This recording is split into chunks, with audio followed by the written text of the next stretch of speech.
신약의 요한계시록과 같은 책이 되어지는 것이. 그러니까 다니엘서 자체가 어떠한 우리는 이제 예언서, 선지서로 분류하기는 하지만 좀 애매한 장르에 속한 그런 책이라고 볼 수 있습니다. 다니엘서의 장르가 애매한 것만큼이나 다니엘과 세 친구들이 처한 삶의 정황도 역시 참 애매했다라고 하는 것이. 1장 1절과 2절의 말씀을 한번 다시 보시면 제가 한번 읽어드릴게요. 유다 왕 여호야김이 다스린 지 3년이 되는 해 바벨론 왕 느부갓네살이 예루살렘에 이르러 성을 에워쌌더니 주께서 유다 왕 여호야김과 하나님의 전 그 얼마를 그의 손에 넘기심에 그가 그것을 가지고 신할 땅 자기 신들의 신전에 가져다가 그 신들의 보물 상자에 두었더라. 1절만 보면 그저 역사적인 사건을 기록하고 있는 것이. 강대국이었던 바벨론이 침공해서 약소국이었던 유다에 그 모든 것들을 빼앗게 되어지는 그런 사건이 담담하게 기록되어져 있고, 어떻게 보면 힘의 논리가 지배하고 있는 세상에서 흔히 벌어질 수 있는 사건이라고 할 수 있는데, 우리는 2절에 좀 주목해 볼 필요가 있어요. 2절을 보면 주께서 이 모든 일들을 행하신 그 일 사건의 배후에는 하나님께서 있으셨다라고 하는 것이. 하나님께서 유다 왕과 하나님의 전에 있는 모든 그릇을 그 느부갓네살 왕에게 넘기셨다. 여기서부터 사실은 뭔가 이 다니엘서가 애매해지기 시작한다라고 하는 것이. 우리는 의문을 가질 수밖에 없어요. 왜 하나님의 이름을 우리가 아까 그렇게 찬양을 하고 하나님의 이름이 높임을 받아도 부족함이 없는데 이스라엘 백성들이 그들의 포로가 되어짐으로 말미암아 이방 나라와 그 사람들에게 수치와 모욕을 당하도록 내버려 두셨을까? 아니, 오히려 하나님께서 그 모든 것들을 허용하시고 넘기셨다라는 표현이 나오는 것처럼 왜 넘기셨을까? 그리고 다니엘과 새 친구들과 같은 이런 신실한 하나님의 백성들까지도 왜 예루살렘에 머물도록 하시지 않고 바벨론 땅에 끌려가서 포로 생활을 하게 만드셨을까? 사실 다니엘서 우리가 1장 1절과 2절을 우리는 그냥 이렇게 읽고 넘어가요. 뜻을 정하여 이 다니엘 이야기를 빨리 읽고 싶어가지고 1, 2절은 대충 읽고 넘어가게 되는데, 결국 이 다니엘서의 첫 장면, 마치 영화의 첫 장면이 그 영화의 전체적인 톤을 형성하는 것과 마찬가지로 다니엘서 1장 1절과 2절은 이 다니엘이 처해 있었던 상황이 얼마나 애매한 현실적인 상황 가운데 놓여 있었는지를 잘 보여주고 있습니다. 그렇다면 다니엘과 세 친구만 애매한 인생을 살아갔을까요?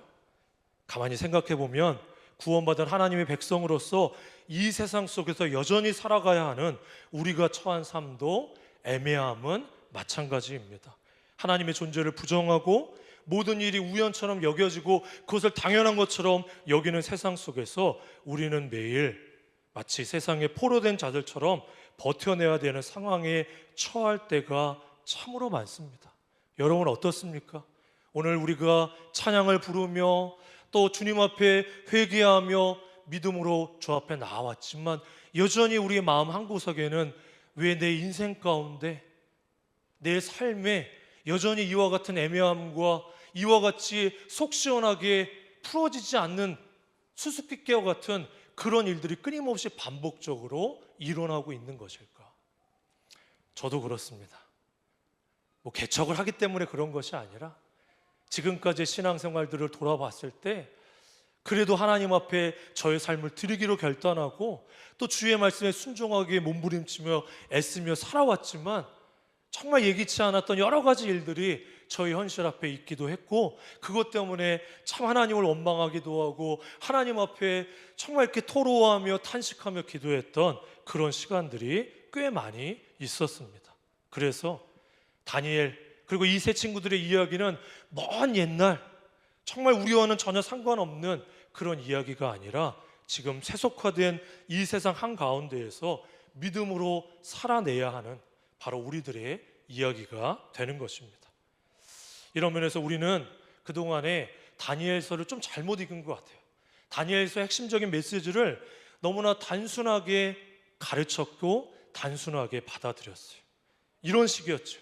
다니엘과 세 친구들은 바벨론 땅에서 그 어떠한 타협도 하지 않고 뜻을 정해서 살았더니 하나님께서 그의 인생을 책임져 주시고 모든 복을 다 허락해 주셨다. 아무 문제 없이, 문제는 있었지만 그들이 뜻을 정하고 믿음으로 결단했더니 하나님께서 그 모든 인생 가운데 정말 명쾌하게 모든 것들이 해결되도록 허락해 주셨다. 우리는 그렇게 생각하고, 그러니 우리도 믿음으로 결단하자. 좀 믿음의 결단, 뭐 이런 차원의 말씀을 우리가 그동안에 들어왔습니다. 그러나 우리의 인생이, 또 우리의 삶이 그리 단순하지만은 않습니다. 결단만으로 되지 않을 때가 참 많아요. 결단해 보지만 여전히 변화되지 않는 현실 앞에 또다시 좌절하기를 반복하는 것이 우리의 현실이고, 이제 또 여기 앉아 계신 분, 연세에 또 많으신 분들도 계시고 저보다 젊은 분들도 계신데, 인생의 노년의 시간들을 보내며 그 믿음의 삶을 되돌아봤을 때 나는 별로 주님 앞에 한 것이 없는 것 같은데, 뭐 대단하게 이루어낸 것도 없는 것 같은데, 그런 애매한 삶을 돌아보는 그런 시간들이 우리에게 있을지 몰라요. 근데 그것이 어떻게 보면 하나님께서 이 땅을 살아가는 우리의 삶에, 또 우리의 현실 앞에 있는 그러한 또 진실한 모습이 아닐까, 그런 생각을 해보게 됩니다. 구원받은 하나님의 백성으로 여전히 하나님이 없다 주장하는 세속화된 가치와 문화로 가득한 이 세상에서 우리는 동화되지도 않으면서 그렇다고 완전히 분리되지도 않은 채 구별된 삶을 어떻게 살아갈 것인가. 애매하지만 정말 뜻을 정하면서 동화되지도 않고 분리되지도 않고 구별된 삶을 어떻게 살아갈 수 있을지, 오늘 저는 본문의 말씀을 중심으로 해서 두 가지 정도의 정말 성도의 삶의 원리에 대해서 한번 생각해 보려고 합니다. 첫 번째는 무엇이냐 하면 타협이 아니라 수용하는 삶의 길이라고 하는 것이에요. 이미 말씀드린 대로 다니엘과 세 친구는 타협이 없이 뜻을 정하고 반듯하게 그 길을 걸어갔을 것이라고 환상을 우리는 가지고 있지만 그렇지 않아요. 3절에서 7절의 말씀을 보면 그런 모습을 볼 수 있어요. 타협처럼 보이는 그런 모습이 있어요. 어떤 모습일까요? 4절을 한번 볼까요? 4절의 말씀을 먼저 한번 보시면 4절을 같이 한번 읽어보도록 하겠습니다. 4절 읽겠습니다. 시작. 곧 흠이 없고 용모가 아름다우며 모든 지혜를 통찰하며 지식에 통달하며 학문에 익숙하여 왕궁에 설만한 소년을 데려오게 하였고 그들에게 갈대아 사람의 학문과 언어를 가르치게 하였고. 다니엘과 세 친구는 바벨론식의 교육을 받아들였어요.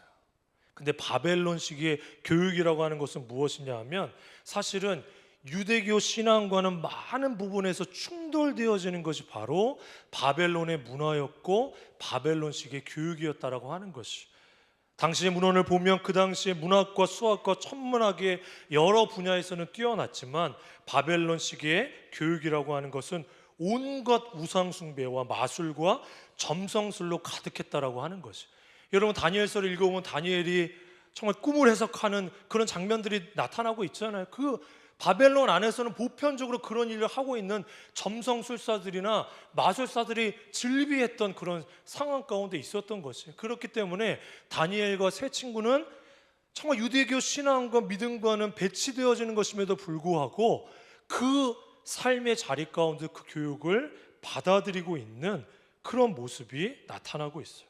또 7절을 보면 그들은 바벨론식 이름으로 계명하는 것을 수용하고 있어요. 7절을 보니까 환관장이 그들의 이름을 고쳐 다니엘은 벨드사살이라고 하고 하나냐는 사드락이라고 하고 미사엘은 메삭이라 하고 아사랴는 아벳느고라 하였더라. 그러니까 사실 여러분들이 잘 알고 있는 것처럼 유대인들에게 있어서 이름이라고 하는 것은 하나님의 백성으로서의 정체성, 그리고 하나님의 약속이 그 속에 담겨져 있는 것이에요. 저도 이제 딸이 둘이 있는데 저희 아이들 이름을 짓는데 꽤 고민을 많이 했어요. 정말 어떻게 하면 정말 의미를 잘 담아서 이 아이들의 정말 삶에 있어서 정말 중요한 의미를 담아낼 수 있을까, 이런 고민들을 했던 것처럼 유대인들에게 있어서는 그 이름을 지어준다라고 하는 굉장히 큰 그들의 하나님의 백성의 정체성을 보여주고 있는데, 다니엘의 이름의 뜻은 무엇이냐 하면 하나님이 나의 재판관이시다, 이런 뜻을 가지고 있어요.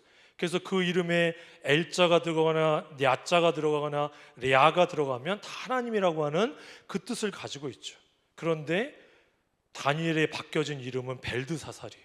벨드사살이라고 하는 뜻은 벨이여, 그 바벨론이 믿고 있었던 우상 가운데 벨이여 왕을 보호하소서, 이런 뜻을 가지고 있었습니다.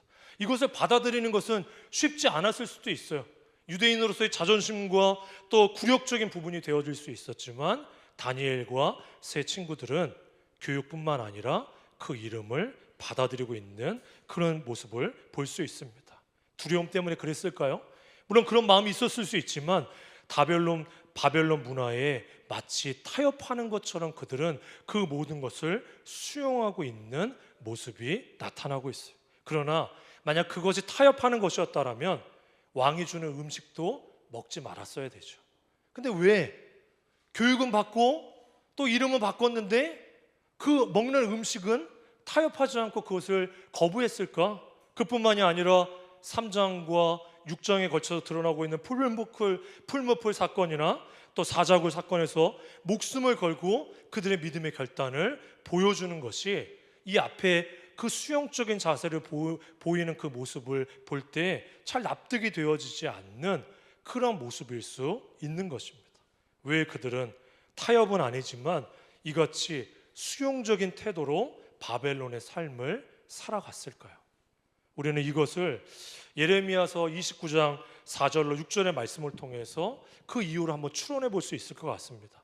한번 우리 화면에 띄워주시면, 예레미야는 이스라엘 백성들이 바벨론에 의해서 포로로 끌려갈 것을 예언함을 통해서 굉장히 많은 어려움을 당하고 눈물로 정말 하나님 앞에 기도했던 눈물의 선지자였던 그 예레미야가 이제는 이스라엘 백성들을 향해서 하나님의 뜻을 이렇게 전달하고 있습니다.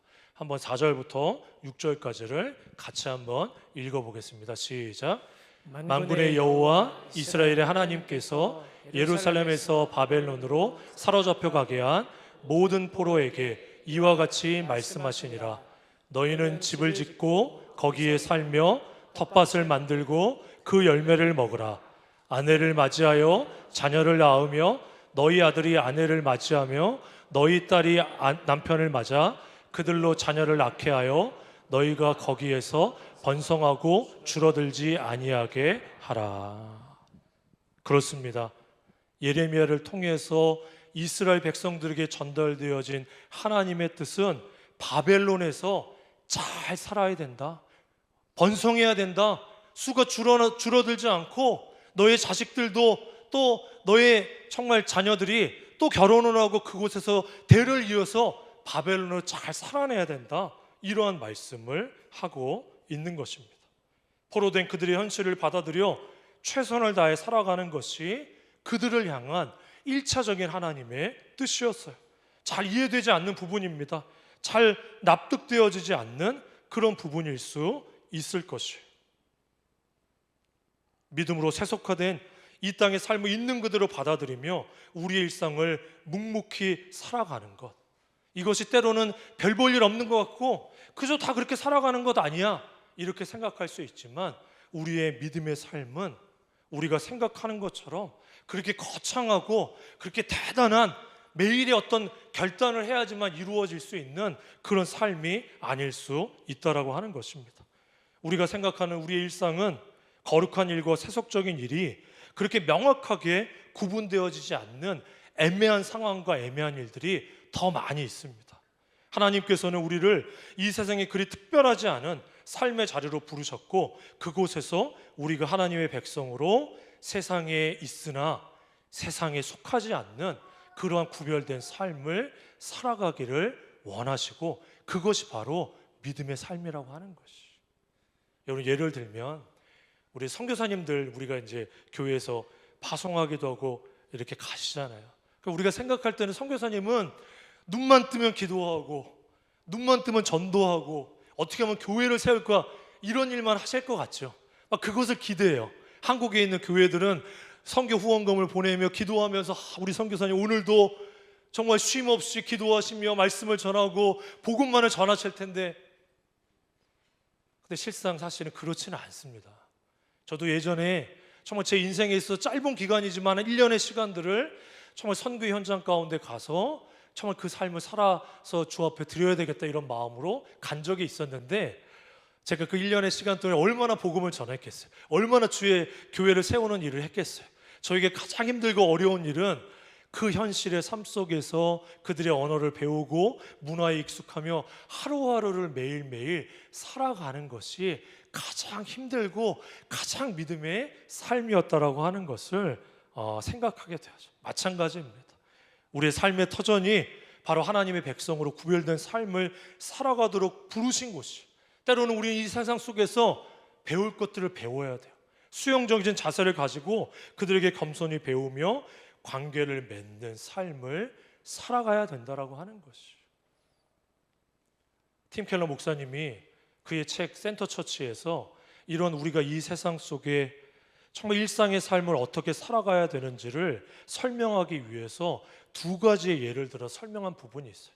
첫 번째 예는 마틴 루터와 관련된 일화를 설명하면서 설명을 하고 있는데, 종교개혁이 한창이었던 당시에 카톨릭에 의해서 종교적인 신앙을 가지고 있다가 말씀에 의해서 복음적인 신앙으로 회심한 한 구두를 만드는 직공이 하루는 루터에게 다가와서 이러한 질문을 던져요. 그리스도인으로서 좋은 구두 직공이 되려면 어떻게 해야 됩니까? 제가 그리스도인으로서 어떻게 구두 직공으로서 살아갈 수 있습니까? 그렇게 루터에게 질문했더니 루터의 대답은 아주 단순했습니다. 좋은 가격에 탁월한 구두를 만드세요. 그렇습니다. 우리의 일상은 대단치 않지만 우리의 일상의 부르심 안에서 학생은 학생으로서, 직장인은 직장으로서, 또 직장인으로서 우리의 삶의 모든 그 상황들 속에서 겸손하게 우리의 일상을 묵묵하게 살아가는 것이 우리의 부르심이라고 하는 것이. 또 하나의 예를 들었는데, 밀로슬라브 볼프라고 하는 신학자가 썼던 공공신앙에 보면 이런 소제목의 글이 하나 있다고 해요. 두 개의 아니오와 하나의 예가 있습니다. 거기서 말하는 두 개의 아니오와 하나의 예는 세상 문화를 전적으로 변혁시키려고 하는 것도 아니요. 우리는 좀 이 세상을 좀 변혁시켜야 된다라고 하는 관점이 좀 강해요. 그렇죠? 우리 장로교 안에서 우리가 가지고 있는 이 세상 문화와 그 세계관은 이 세상을 변혁시켜야 된다. 물론 그런 마음을 가져야 되겠지만 생각처럼 우리가 생각하는 것처럼 변혁되지 않는, 그냥 그 있는 그대로 우리가 바라봐야 되는 그 순간들이 많이 있어요. 그래서 아니오는 세상 문화를 전적으로 변혁시키려는 태도도 아니요, 세상 문화에 완전히 적응하는 것도 아니요. 그러나 마지막으로 하나의 예가 있는데 그것은 바로 참여라고 하는 것이. 그러면서 팀 켈러 목사님은 참여를 이렇게 정의하고 있어요. 참여란 문화를 버리는 것과 지배하는 것 사이의 중간 지점에 머물면서 자신의 독특한 정체성을 표현하고 이 세상과 헤어지지도 않으면서 세상에 속하지 않는 것을 의미한다. 이 정의도 굉장히 애매합니다, 여러분. 참여라고 하는 말이 정말 그럴듯하게 들리긴 하는데, 사실 우리가 믿음을 가지고 이 세상의 일상적인 삶을 살아가는 것은 늘 애매할 수 있어요. 그리스도인들에게서도 정말 또 때로는 오해를 받을 수 있고 믿지 않는 사람들에게 수치와 모욕을 당할 수도 있는 그런 애매한 상황 가운데 우리는 놓여 있는 것이 사실은 맞습니다. 사랑하는 여러분, 그리스도인으로서 지금 우리는 이 땅에서 어떠한 삶을 추구하며 살아가고 있나요? 세상 문화와 가치의 동화들과 전전긍긍하며 이러지도 못한 채 저러지도 못한 채 세상 속의 삶도 적당히, 신앙생활도 적당히, 이게 제일 안 좋은 것 같아요. 제가 볼 때는 세상 속에서도 적당히 살아가고 신앙생활도 적당히 하는 그런 삶을 우리가 지금 추구하고 있는 것은 아닐까요? 아니면 마치 이 세상과 신앙의 영역이라고 하는 두 가지 거대한 세계가 있는데 이 세계는 서로 따로 작동해, 서로 만나지는 않는, 세상은 세상의 가치와 문화대로 작동하고 우리는 교회에 딱 들어오면은 세상 속에서 작동했던 가치와 문화는 싹 버려버리고 다시 교회에 들어와서 새로운 생각과 가치와 문화로 새로 다 옷을 입고 여기서 딱 열심히 신앙생활 하다가 또 예배를 마치고 문을 열고 이 세상 속으로 탁 나가고 나면 또다시 이 세상의 가치와 문화대로 살아가고 있는 그러한 삶을 우리는 살아가고 있지 않습니까? 그래서는 안 된다라고 하는 것이, 우리는 문화에 적극적으로 참여해야 되고, 그것이 때로는 애매함으로 타협하는 것처럼 보일지라도 정말 하나님께서 이스라엘 백성들에게 말씀하셨던 것처럼 적극적으로 이 세상의 삶을 충실하게 살아가되 그 현실을 믿음의 눈으로 바라보며 그들과 분리되지 않고 구별된 삶을 살아가도록 우리는 부르심을 받은 것입니다. 두 번째로, 우린 그리스도인으로서 어떻게 이 세상을 살아가야 될까요? 두 번째 우리의 삶의 원리는 뜻을 정한 신앙의 길을 걸어가야 된다라고 하는 것이. 우리 한번 8절과 9절의 말씀을 또 한번 보도록 하겠습니다. 8절 9절 또 같이 한번 읽어보도록 할게요. 자, 시작. 다니엘은 뜻을 정하여 왕의 음식과 그가 마시는 포도주로 자기를 더럽히지 아니하리라 하고 자기를 더럽히지 아니하도록 환관장에게 구하니 하나님이 다니엘로 하여금 환관장에게 은혜와 긍휼을 얻게 하신지라. 아멘. 다니엘은 뜻을 정했어요. 모든 일에 있어서 굉장히 수용적인 자세를 취한 것 같았지만 어떤 부분에 있어서는 뜻을 정해서 왕이 내려주는 음식을 받아 먹지 않았다라고 하는 것이. 여기서 왜 다니엘이 정말 바벨론 왕이 내려주는 그 음식을 먹지 않았을까에 대한 가능성은 두 가지로 생각해 볼 수 있습니다. 첫 번째는 구약 율법의 레위기에 나타나고 있는 음식 규례에 따라서 우상에게 바쳐진 부정한 음식을 먹지 않기로 뜻을 정했다는 의미일 수 있을 것 같아요. 첫 번째로. 그러나 또 두 번째 또 다른 의미로 생각해 볼 때는 당시의 문화 안에서 왕이 내려는 음식을 먹는다라고 하는 것은 바벨론 왕에게 언약적 충성을 맹세하는 것. 내가 당신의 신하로서 당신의 종으로서 오직 바벨론 왕을 왕으로 모시고 이 땅에서의 삶을 살아가겠습니다. 이런 의미가 그 속에 담겨져 있었어요. 이 두 가지의 가능성 중 어떤 것이든지 중요한 것은 다니엘과 세 친구들이 다른 모든 것에 대하여 수용적인 태도를 보였지만 하나님을 그들의 진정한 주인으로 인정하고 그분께 충성을 약속하고 맹세하는 일에 있어서는 어떠한 타협도 하지 않았다는 것입니다. 비록 포로로 끌려와서 겉으로는 정말 바벨론 왕의 종이 된 것처럼 보일지라도 그들의 중심에는 나는 오직 하나님만이 나의 주인이시며 나의 왕이심을 고백하고 그분의 종으로 살겠노라, 그렇게 결단하는 것, 이것이 바로 뜻을 정하여라고 하는 말 속에 담겨진 진정한 의미일 것입니다. 다니엘뿐 아니라 우리가 신약 성경을 많이 기록했던 사도 바울도 그를 소개할 때마다 자신을 예수 그리스도의 종이다, 그렇게 소개하며 그의 편지를 시작하고 있는 것을 우리는 알고 있습니다. 그렇다면 다니엘과 같은 성경에 기록되어 있는 사람, 아니 그래도 신약 성경 몇 권은 기록을 했어야지 하나님의 종이라고, 아니 우리 정말 더 이음 사랑의 교회 담임 목사님으로서 섬기는 강태호 목사님 정도 돼야지 하나님의 종이지 내가 무슨, 우리는 이렇게 생각할 수 없는 것이에요. 우리 역시 하나님의 종으로서 부르심을 받았어요. 우리는 날마다 하나님의 뜻에 따라 살아가도록 부름을 받은 자로서 이 뜻을 정하는 일에 있어서도 어떠한 타협과 수용도 할 수 없는 것입니다. 사랑하는 여러분, 혹시 여러분 매일 아침에 눈을 뜨면 어떤 다짐과 어떤 기도로 하루의 삶을 시작하시나요? 아마 많은 분들이 그냥 아침에 일어나서 아무 생각 없이 출근하고 학교 가고 일상을 살아가시는 분도 있겠지만 그래도 뭔가 마음 가운데 이런 다짐을 할 때가 있을 것 같아요. 오늘도 좀 행복했으면 좋겠다.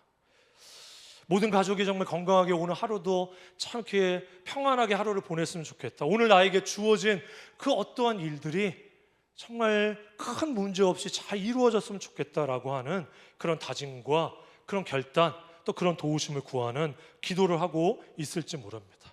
물론 그것도 우리가 하나님 앞에 드릴 수 있어요. 그러나 그것보다 앞서 우리가 반드시 하나님 앞에 다시금 결단하고 다짐해야 될 것은 다른 것보다 나의 삶의 주인 되시는 하나님 앞에 저는 주의 종입니다.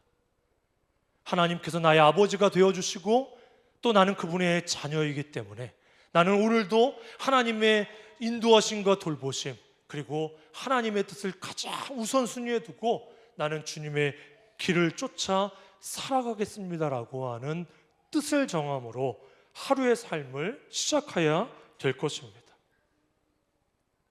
이와 같은 그 뜻을 정한다라고 하는 것이 바로 우리에게 있어서 다니엘이 뜻을 정하여 그 음식을 받지 않았다라고 하는 것은 그가 한번 그 뜻을 정했더니 그의 인생이 끝까지 그러한 삶을 정말 멈춤이 없이 살아갔다라고 하는 의미가 아니라 매일 끊임없이 다시금 하나님 앞에 내가 누구인지를 새롭게 하고 나는 하나님의 종으로서 오늘도 정말 주인 되시는 하나님의 뜻을 쫓아 뜻을 정하여 믿음으로 확실한 길을 걸어가겠습니다 하는 것이 바로 다니엘이 뜻을 정했다라고 하는 진정한 의미가 되는 것입니다.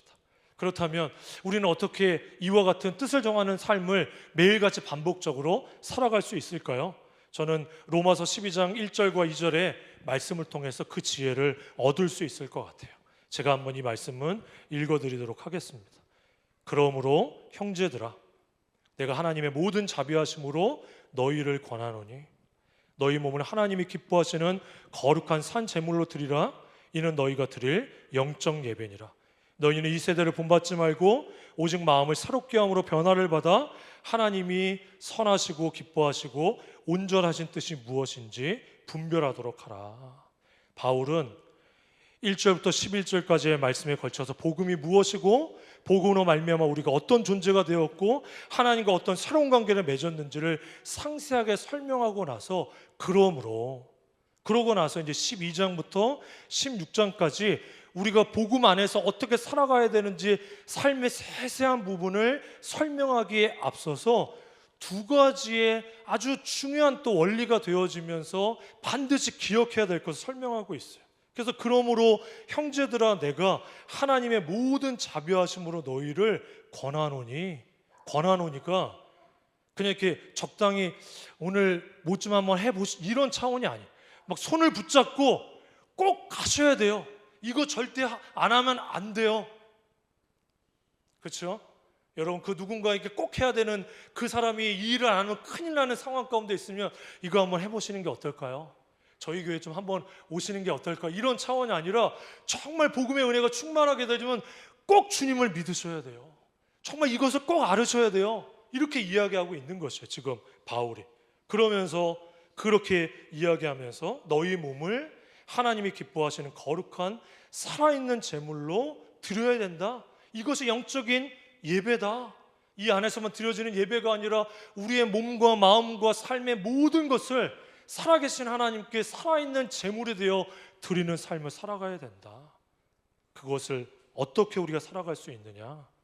두 가지로 크게 이야기하고 있는데 너희는 이 세대를 본받지 말고 이 세대를 본받지 않는다라고 하는 것은 이 시대가 요청하고 이 시대가 정말 따르고 있는 정신 그것을 본받아서는 안 된다. 여러분 우리가 지금 살아가고 있는 이 시대의 정신 이 시대의 가장 큰 가치가 무엇입니까? 자유예요. 사실 이 세상이 추구하는 가장 높은 지금 이 시대가 요청하고 따르고자 하는 것은 자유예요. 모든 것으로부터 난 자유하고 싶다. 돈으로부터도 자유하고 싶고 내가 처해 있는 모든 상황으로부터 자유하고 싶어하는 자유를 외치고 있지만 그 자유는 하나님이 배제된 아니 하나님을 거부한 채 정말 내가 스스로가 자유로울 수 있고 내가 만들어낸 그런 잠재력을 가지고 정말 살아낼 수 있다라고 하는 이 시대의 정신을 우리는 거부해야 되고 본받지 말아야 될 것이. 그리고 또 무엇을 요청하고 있죠? 오직 마음을 새롭게 함으로 변화를 받아. 저는 요 사이에다 요걸 제가 집어넣으면 안 되겠지만 오직 마음을 날마다 새롭게 함으로 변화를 받아. 여기서 사용되고 있는 변화라고 하는 이 원문을 보게 되면 그냥 일반적으로 조금 우리가 옷을 좀 잘 입고 머리를 좀 단정하게 하고 이런 차원의 변화를 이야기하는 것이 아니라 마치 애벌레에서 번데기로, 그 번데기가 다시 아름다운 나비로 변화되어지는 것과 마찬가지로 그런 근본적인 변화, 근본적인 새롭게 되어지는 그런 변화를 바로 여기서 이야기하고 있는 것이, 날마다 마음을 새롭게 함으로 변화를 받아 우리 안에 예수 그리스도의 십자가로 말미암아 변화되어진 근본적인 변화가 오늘도 내일도 모레도 매일같이 우리를 새롭게 하는 변화로 지속적으로 역사하고 나타나도록 하라고 우리에게 말씀하고 있는 것이, 우리가 오늘 이렇게 예배했기 때문에 나는 일주일 동안 하나님과 상관없이 또 살다가 다음 주일날 와서 또 예배하는 것이 아니라,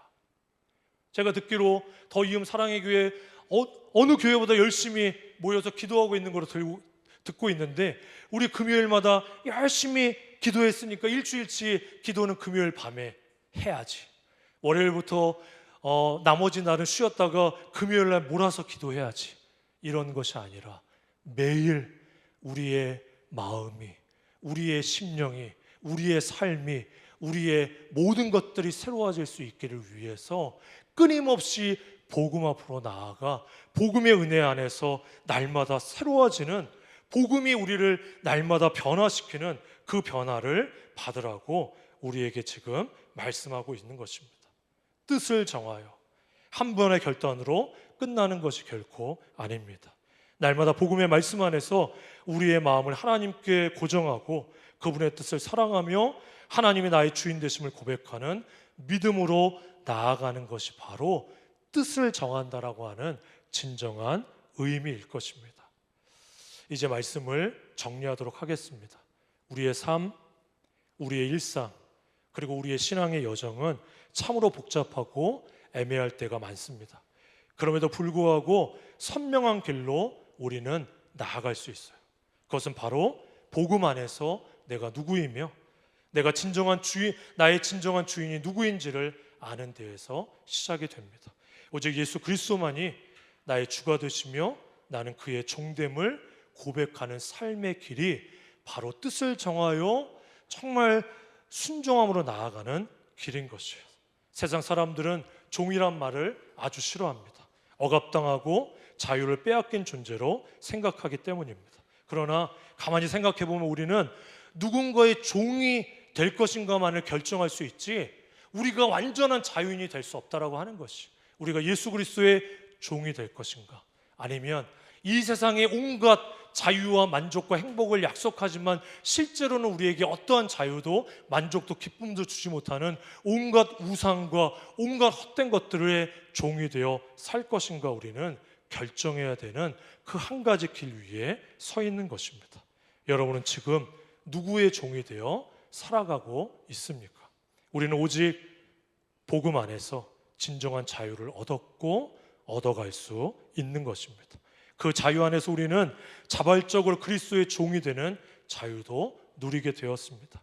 이제 더 이상 뭔가 자유를 얻기 위해서, 행복을 얻기 위해서, 뭔가 행복을 얻기 위해서 예수님의 종로로 타는 것이 아니라 이미 예수 그리스도 안에서 허락되어진 그 자유를 얻은 자로서 그 주님의 은혜에 감사함으로 자발적으로 예수 그리스도의 종이 되어 이 땅 가운데 우리의 예수님의 주되심과 우리의 종됨을 드러내는 그런 뜻을 정한 삶으로 우리는 부르심을 받은 자들입니다. 바라기는 이번 한 주간도 우리의 삶의 모든 부분을 통해서 오직 예수 그리스도가 주라고 고백되어지고 우리의 모습은 오직 예수 그리스도의 종된다라고 하는 것을 고백하는 삶을 살아가는 저와 여러분이 다 되시기를 주님의 이름으로 부탁을 드립니다. 우리 이 말씀을 기억하시면